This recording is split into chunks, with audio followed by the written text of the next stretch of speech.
Madame la Présidente, dans beaucoup de villages et de villes, y compris dans les zones de montagne, les élus locaux, les professeurs et les parents d'élèves retiennent leur souffle face aux fermetures potentielles de classes chaque année. Les écoles sont, on le sait, le cœur battant de beaucoup de communes, elles rythment la vie et sont parfois le dernier service public dont s'occupe la commune. Dans ce cadre, l'article 1er de la présente proposition de loi modifie le Code de l'éducation pour mieux encadrer la gestion de la carte scolaire dans les territoires de montagne.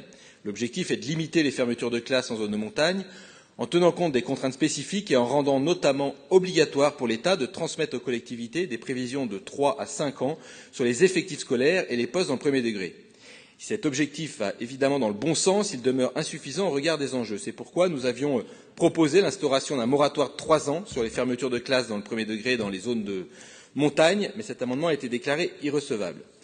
Nous le regrettons, cela aurait permis de sécuriser temporairement les écoles, de garantir des conditions d'apprentissage stables pour les élèves et de donner à l'Éducation nationale le temps nécessaire pour repenser l'organisation de la carte scolaire avec l'ensemble des parties prenantes.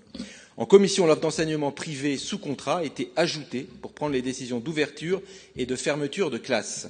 Notre groupe s'oppose à la prise en compte de ce critère qui pourrait ainsi conduire à la fermeture de classes dans les écoles publiques, un comble dans un pays laïque. Fermer la dernière classe d'une école publique est évidemment un abandon de l'État inacceptable. Nous devons évidemment tout mettre en œuvre pour que l'éducation nationale réponde aux besoins spécifiques des territoires de montagne.